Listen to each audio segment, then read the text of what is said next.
Hey, welcome in. I'm Rita, and this is The Story I'm Telling Myself, a podcast about uncovering the beliefs that hold us back and rewriting them with truth, courage, and clarity. If you've ever felt like you're standing in your own way, you are not alone. Let's get into it. It is a terrific Tuesday, and you are here with us at the Story I'm Telling Myself podcast.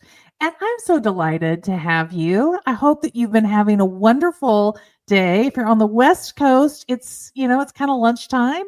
And if you're on the East Coast, you might be packing things up and thinking about getting into the fun of the evening, whatever that might be. But for now, you're with us.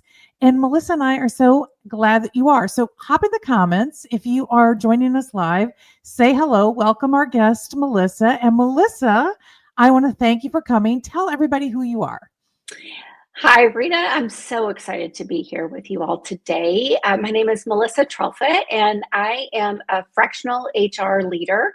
Right now, doing consulting work for various organizations, just helping get some HR functions set up, and that's what I'm doing right now. So I've been in HR for the past 25 years now, which seems hard to believe, and I've been in various industries and many different positions. So I'm excited to be here.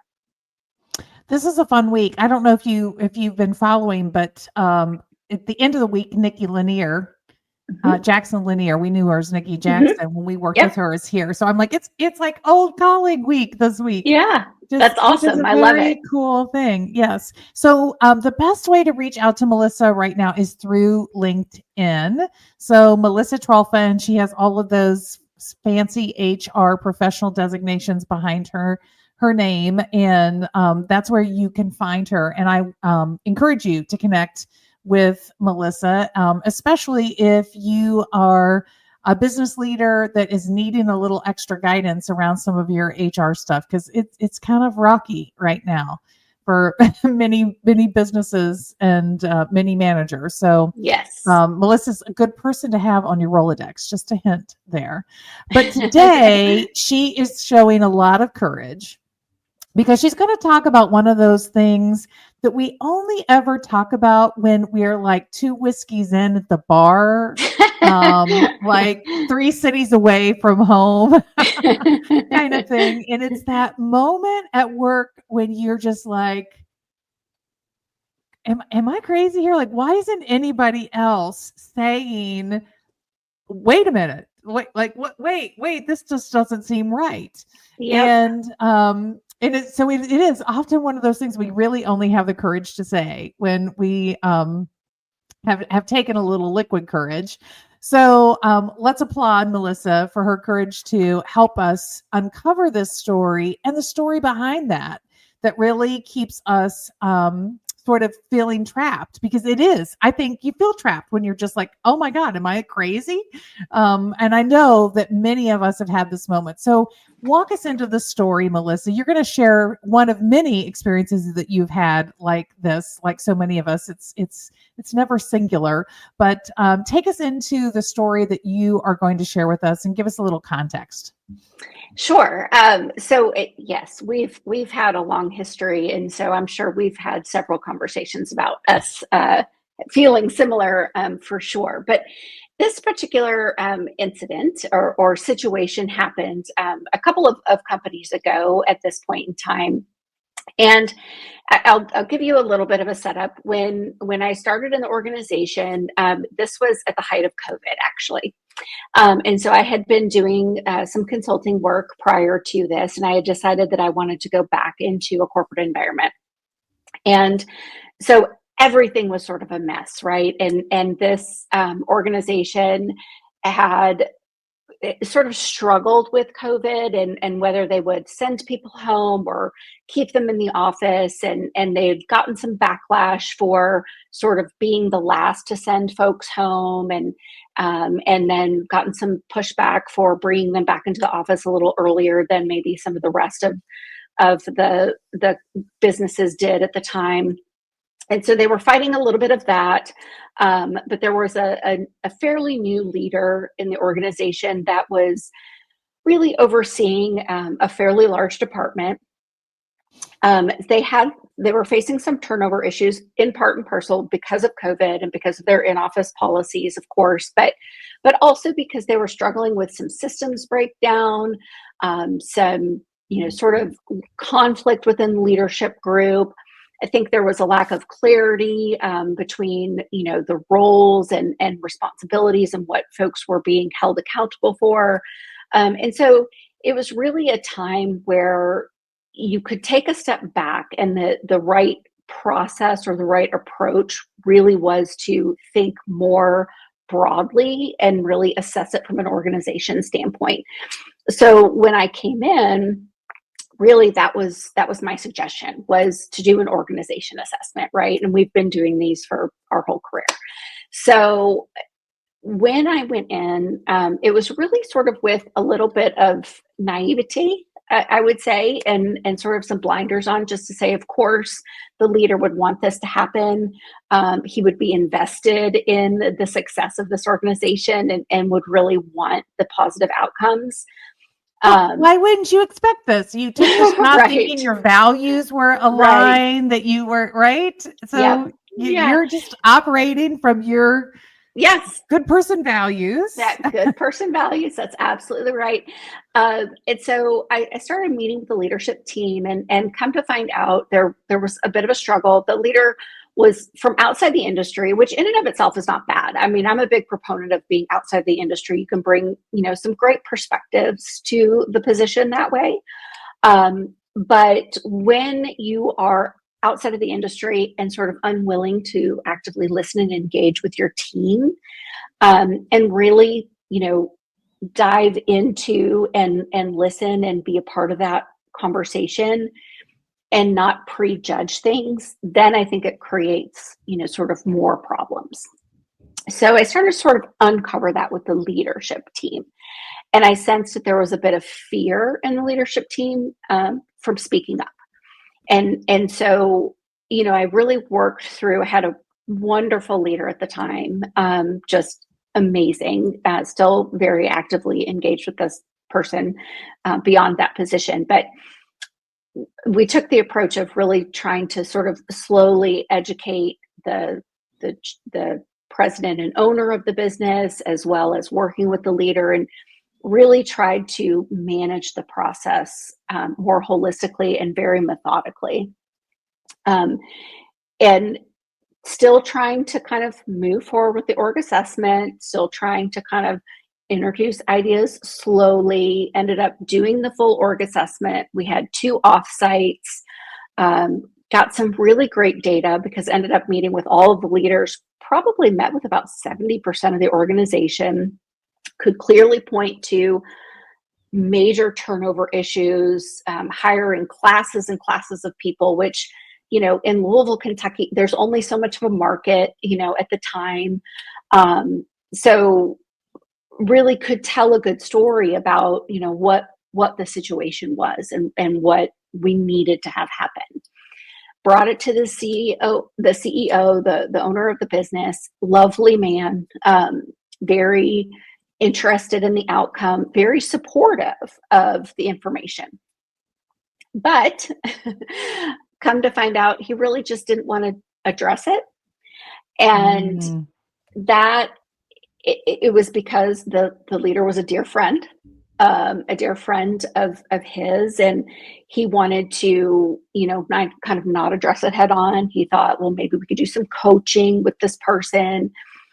And it was at that point in time that I was like, oh, okay, we could potentially do some coaching with this person. And mind you, this is now evolved into months, and I've witnessed the behavior. I've seen sort of different meetings and interactions where I could understand where there would be sort of a shutdown to the conversation. I could understand why there was a fear of speaking up. I could understand why they were reluctant to bring ideas forward. So I had started to witness these behaviors as well. So I brought that to the CEO and thought, okay, I'm not going to go all in on this leader is really the sort of head of the snake that you've got to address, and backed off that a little bit. instead of being true to what I knew to be really the problem, I thought, okay, I can be convinced that maybe it's not that bad. Maybe it's not this leader. He's a good friend of this person, and he's got redeemable qualities. He's been the leader at X, Y, and Z corporation. He's done a great job. He's, clearly there are redeemable qualities about this person. He's not, he's succeeded elsewhere, right? Right. So it sounds like you're telling yourself, the story you're telling yourself at that point is, don't rush to judgment. Right. Maybe, step back, make sure you're seeing the whole picture. Right. Right. So feeling the reticence of others, it's starting to rub off on you. So your internal narrator's going, antenna up. Maybe there's a reason to not like jump in with 2 feet and just call this what it is. Even though I had myself witnessed it now, for had lots of data months. to support it. Your internal narrator is still like, oh, danger, and is telling you back off. Exactly. Of this.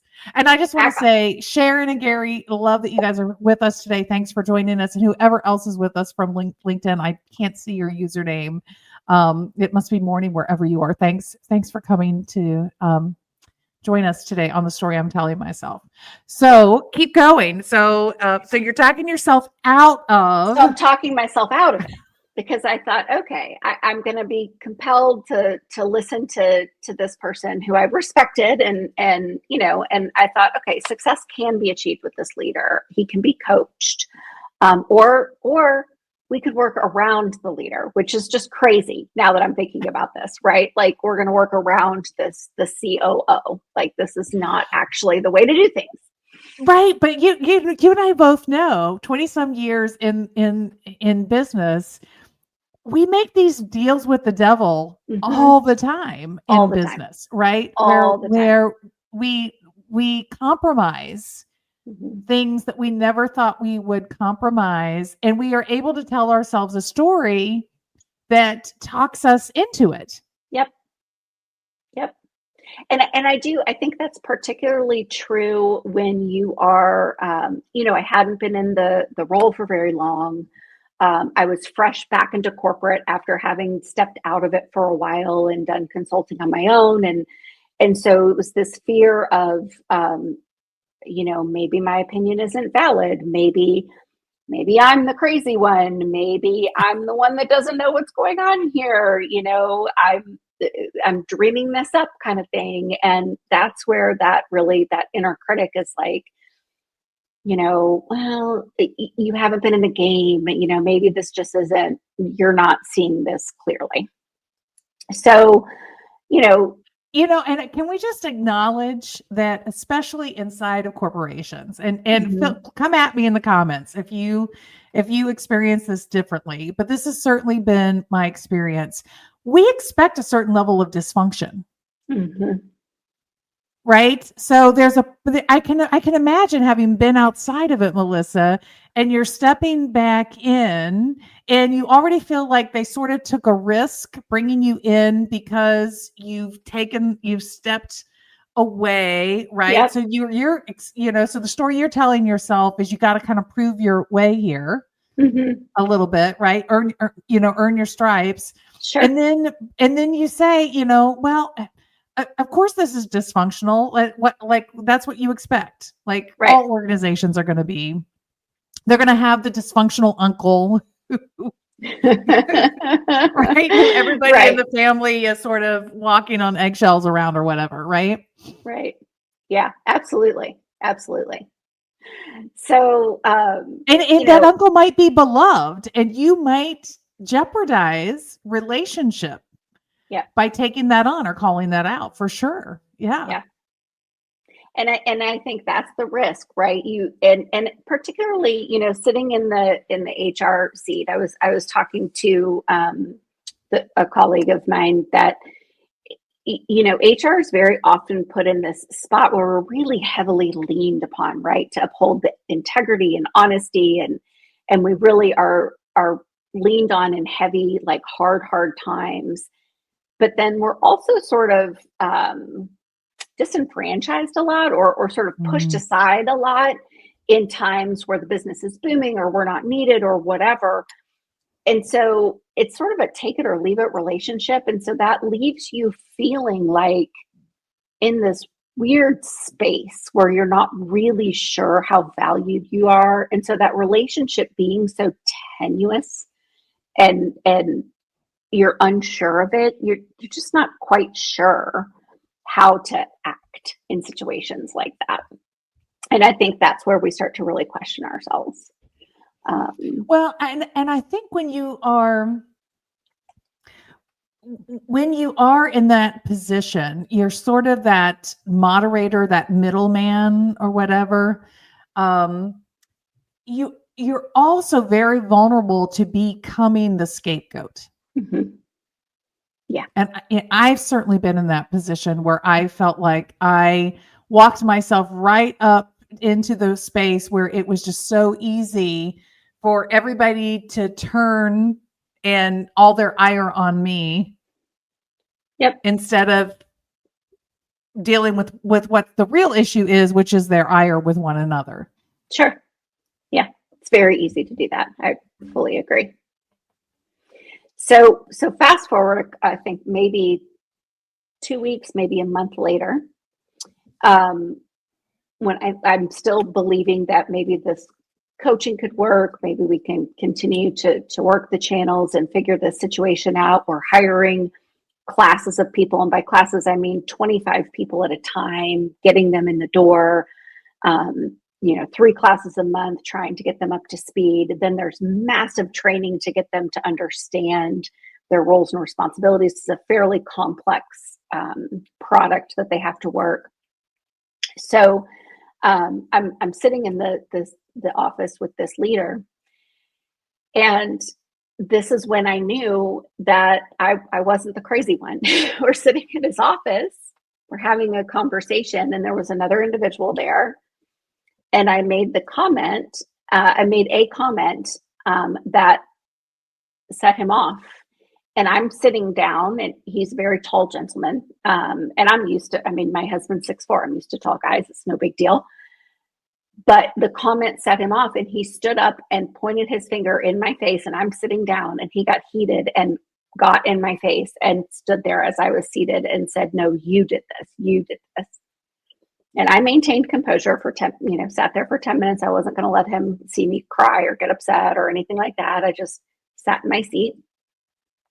And then about 10 minutes later, it was at the end of the day. It was like 5:30 anyway. And I made some excuse that I had to go about 10 minutes later, and I excused myself.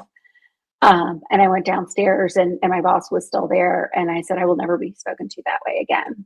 And I said, "He absolutely is the problem. And this is never going to work. This is an issue. He's done this before. And everything we uncovered is absolutely true." And, just kind of went back full circle. Ultimately, I did leave the organization. It was not in alignment with my values. Now, my family ended up relocating to Little Rock, so the timing of it was all very copacetic, and everything was fine. And I did a transition and so forth. But had I even stayed local, I would not have stayed with the organization.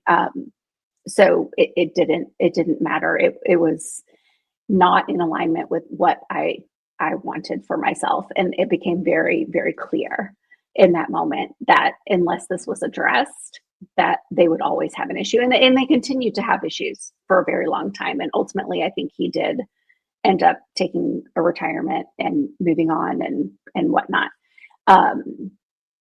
But that's when I realized, like, no, I'm not the crazy one. Like, this isn't, we got all this data, everything said that this is in fact the problem. And we had a leader that was not listening to his people. He was ruling with sort of a iron fist of just go fix it, go get it done, make it happen, instead of really trying to understand the problems and coming up with the solutions with his team and empowering his team, and really collaborating with them. And so it was creating sort of that toxic spin of environment. He lost some very good leaders because of it. So that was the turning point where I realized I really needed to be in an organization where I felt aligned with my values. And that was kind of my go forward from there, is that I'm very careful about who I work with and the roles that I choose going forward because of that. Yeah, I agree, Sharon. It is incredibly sad that this is the story, but at the same time, I think there are hundreds of thousands of people who have similar stories. Yeah. I think that there are so many examples of people who come up against that barrier of, they have this moment where they're like, did I just get treated that way? Like, did somebody just do that? Did that just happen to me? And it is this moment of like, where you ask all those questions, am I allowed to stand up for myself? What would it look like? I mean, there are people, good for you that, that you said, I'm not going to flinch. I'm not going to let him have he's clearly trying to intimidate me and I'm not going to flinch. But there, there are a very small number of people who will say, you do not have permission to talk to me like that. But they are so few. And, I think I would love to hear your take on what is the internal narrative that we have that prevents us from saying, well, wait a minute, that's not okay with me. What do you think that is about observing people in the workplace for the decades that you have? So I think, so I will say that my one regret is to not have stood up in that office and tell him that to his face, to say, you will not speak to me that way. And it was because my adrenaline was rushing. I mean, I can put myself back in that position in this moment in time right now. And I can tell you that my heart is racing. Like you know what I mean? I go back through that sort of fear response. And I will tell you that men do not have that same experience that women do. And it's not, I'm not saying this against men. I'm sure that there have been men that have been in that situation and it has been horrible for them as well. But I do feel that there is sort of that power dynamic, especially if it's a man speaking to a woman that way, that you're put into sort of that role where you feel sort of threatened. And you don't quite know how to act. And I think we are taught for so long to just be quiet and listen to authority and respect authority. And so I think it's interesting because, nowadays I think that millennials get their fair shake of a bad rap for, maybe their work ethic or the way they handle things or do things differently. But I have to say, I think that they also are empowered in a way that we weren't. You and I grew up in a very different age where it was respect authority. I lived in a household where my father ruled the roost. And it was still, my mother used the phrase often, wait until your father gets home. And so, I just think that still strikes a chord for those of us that are Gen Xers and we still sort of abide by those confines or constructs of a hierarchy. And I'm hopeful that won't be the case going forward. Yeah, you're sparking a couple of things for me. Hopefully my adult brain can keep track of both of them. But the most recent one is that, it's a form of bullying. Yeah. And I do think, especially in the younger millennials, they came through an education system with anti-bullying campaigns. And where bullying was talked about, and bullying happened when I was a kid, but no adults really got in the middle of any of that. And kids didn't drag them into that either. There was sort of a separation of adults and children in the time period that we were growing up that I think it merged a little bit differently for the generations coming behind us. But I want to go back to what you said about men, because I suspect that when you talk to Black and brown men, that they might have not the exact same response that we have as women, but have a reason to have a similar response. I mean, I think it is a power dynamic. Yeah. And for better, for worse, white males are the are the centralized authoritarian figure in current American culture. So they are seen to have power and legitimacy before any other. Sure. No, I agree with that. I agree with that. And that's what this really comes down to. That am I crazy is that moment of well, one, it's your values being violated. And I think many people struggle. A lot of people have to go to therapy, or at least go to girlfriend happy hour therapy or something, and have somebody else name that for them before they recognize that that's even what is happening for them. So, like, in that moment, to help our listeners, what were some of your personal values that were being violated in that experience? So for me, my values system, I have a very strong justice gene. I very much, and I actually, bullies and bullying behavior is something that I absolutely cannot abide. Like, I just can't tolerate it. And it is in any sort of context, whether it's my kids, whether it's a group. I'm sorry, my dog keeps walking in and out. She's visiting us. I love that she's visiting with us. It's good. She's very interested in the story we're telling ourselves. So it's that people deserve respect in no matter who you are. So that's something that I really firmly believe and value.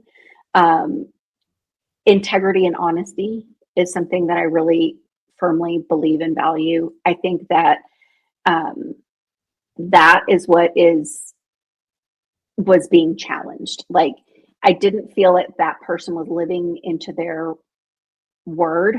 I felt like they weren't being truthful with themselves and with others. And I felt like they were really undermining or putting others down in a way that wasn't fair. And I can't, it's something that I can't tolerate. Now, my husband will tell you that there's a difference between being right and dead right. So he challenges me with that a bit. But that's just something that it's just who I am. And I'm a firm believer that everybody should be treated fairly. And when that is out of alignment for me, it's just something I can't continue to participate in.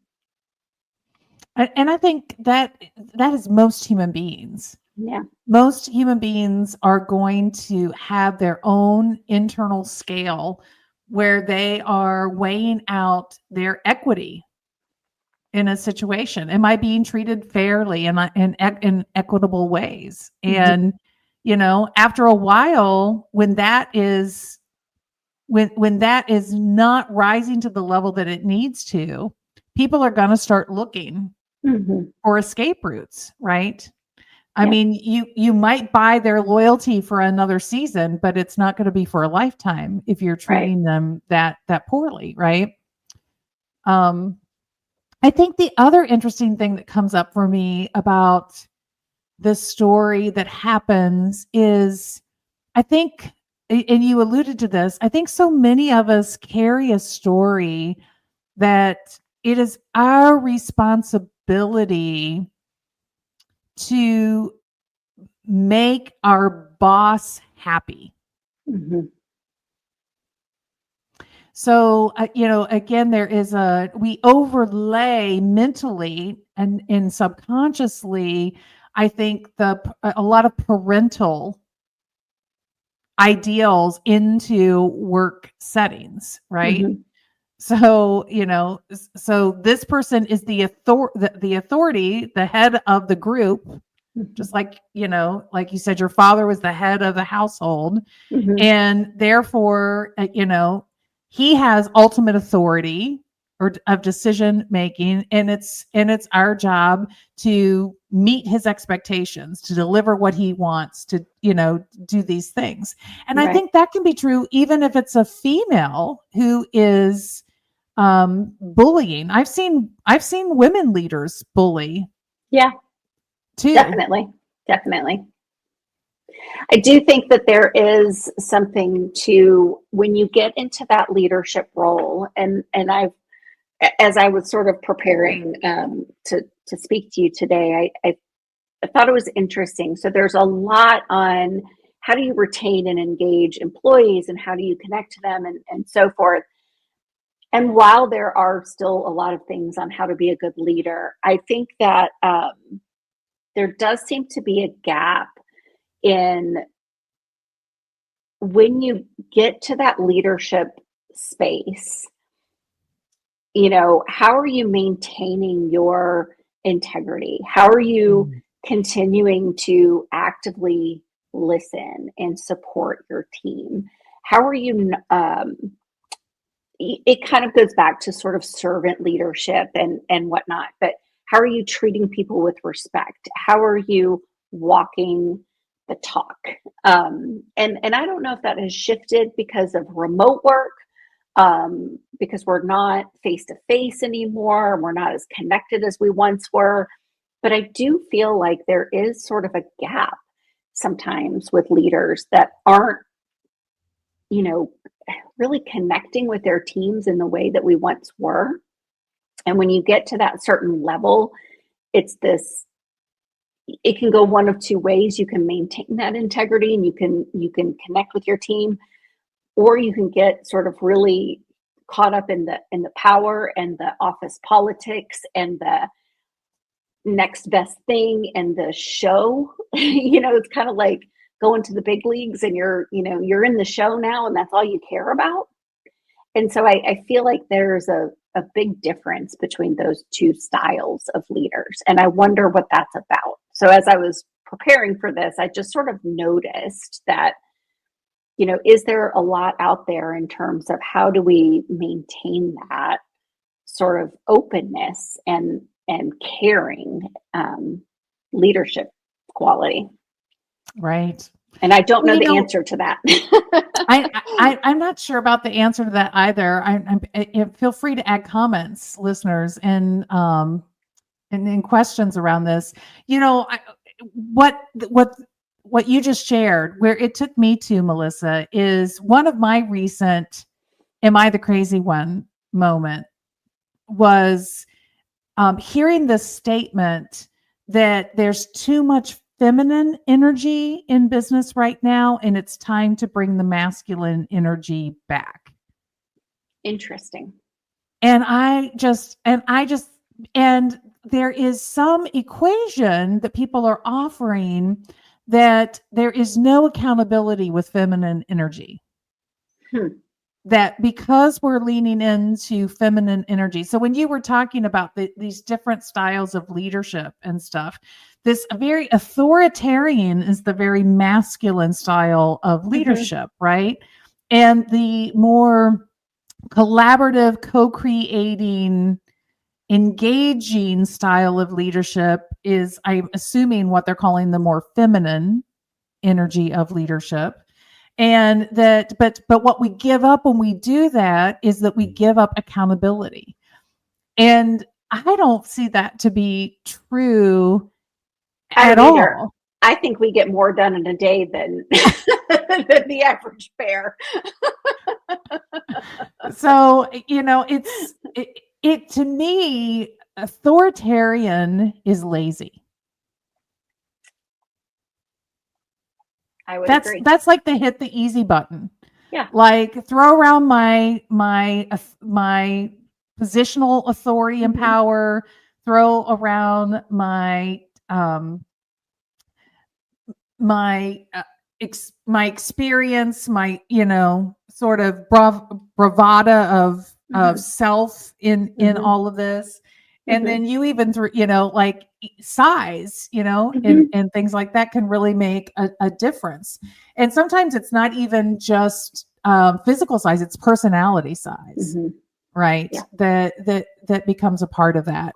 And but I feel like that's just lazy, because that gets compliance, but it doesn't get engagement and commitment and connection Absolutely. and teamwork and all the things that make it. Just gets people sitting there going, did that just happen? And do I have to take that? And is that okay? Should I still be, should I be okay with it? In this day and age, should I be okay with that behavior? 100%. And it's sad. It's just hammering it in, and it's not support. I mean, it's absolutely 100%. So Gary wants to know, and we're going to have to wrap up with this question probably. How do we deal with a boss who has areas of incompetence but doesn't recognize it? Gary, that is an excellent question. And here's where, and I think it's a challenge. I think it's a challenge for us. To me, I go back for, my value of being true to my word and being honest and transparent. And so I think, for me, I have learned that instead of telling, I ask questions. And so I think actively listening, asking questions to try to get to the root of that is really helpful, especially because it's a boss situation. And being curious about that, and sort of trying to guide the dialogue in that way is a helpful tool. Yeah, I agree with what you're saying, Gary, with the truth bombs. I agree, Melissa. And yes, it was really a great question. What I would add to what you're saying, and I agree with everything that that you just shared. There is, and we actually, Gary's with me on the ledge almost every Monday. We talked about this on the ledge this week. This idea of having a learning culture inside of the organization. And one of the stories, unfortunately, that is deeply rooted in our psychology is when we move up in the hierarchy, we've arrived and we're somehow complete and all knowing, and we lose the learning part of ourselves.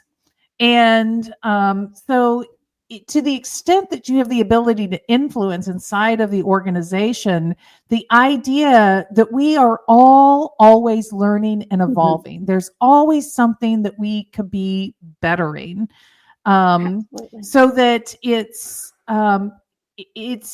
not shame that we're getting called out for something. Because I think that's unfortunately what so much happens, especially with leaders and managers of people, when we identify an area for development or incompetence, is that what they experience is a feeling of shame, and shame shuts you down faster than anything else. And so what I liked about your answer, Melissa, is that we're by asking questions, we're circumnavigating some of that shame, right? We're working for light bulb moments that are sort of the epiphanies, that are self-driven versus externally driven, because it's true for people at any level inside of the organization.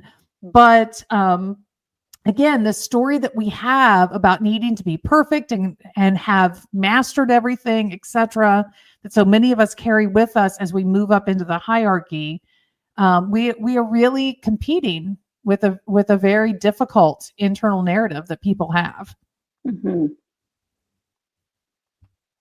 Absolutely. Well, Absolutely. we are at time. I hate to say that because this has been such a lovely conversation. And I just want to say to the listeners that if you are asking yourselves those questions, like, am I crazy? Is that really okay? Should that be happening? The answer is probably no. No, No. you're not crazy. You're You not heard it here crazy. first. And ding, ding, ding. Those are just the alarm bells that are ringing. And so with that is a great time for you to really dig deep and understand your personal values and allow yourself the right to set boundaries Yes. around those values. And then if you need help with how to speak those values, get a coach, maybe talk to an HR person, talk to a colleague. Melissa and I were coaching colleagues, Yeah. helping each other navigate through difficult and Gary said, use the no judgment approach. I love that. But those are my parting words of wisdom to you if you're having those moments. I'm going to let you close it out, Melissa. What would you like to share with the listeners before we go? I would just say, really echoing what you said about being in alignment with your values. Continue to just speak your truth and own that. Take ownership and accountability. Always treat people with respect. Actively listen. Make sure that you're asking those questions. Remain curious. And I love what you said about continuous learning. I am an avid learner. I would be in school for the rest of my life if I could. I love learning.